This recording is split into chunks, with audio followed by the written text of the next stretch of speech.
Oke, Assalamualaikum warahmatullahi wabarakatuh. Perkenalkan, nama saya Rizal Gibran. Saya merupakan mahasiswa di UIN Malang jurusan Pendidikan IPS angkatan 2022. Dan di sini merupakan video yang digunakan untuk membuat tugas UTS mata kuliah kewarganegaraan dengan tujuan membangkitkan rasa nasionalisme, dan di sini saya akan menjelaskan mengenai batik.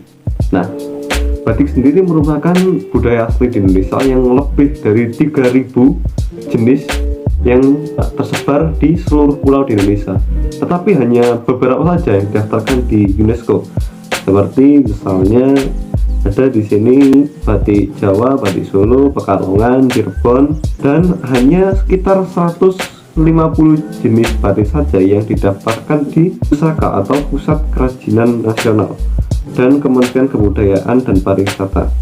Nah, batik sendiri memiliki tantangan di UNESCO, yaitu menurut laporan UNESCO pada tahun 2021, salah satu tantangan dalam melestarikan batik nasional adalah kurangnya kesadaran dari masyarakat sendiri dan pemerintahan tentang pentingnya melestarikan batik sebagai warisan budaya yang berharga.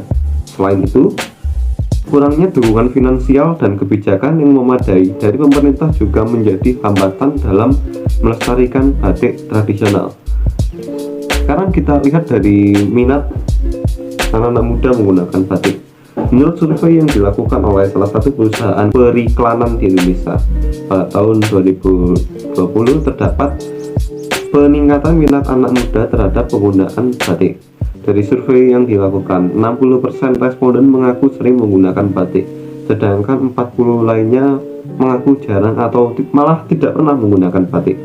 Namun pada survei ini tidak memuat data dari populasi anak muda secara keseluruhan, sehingga perlu diingat bahwa data yang saya sebutkan tadi memang tidak sepenuhnya representatif, tapi setidaknya bisa menjadi referensi tentang berapa sih jumlah peminat dari batik sendiri.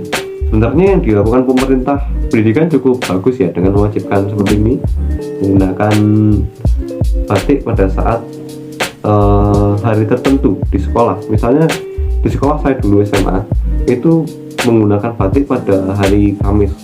Mungkin dengan dasar mewajibkan menggunakan batik pada hari Kamis akan meningkatkan jumlah peminat dari batik sendiri.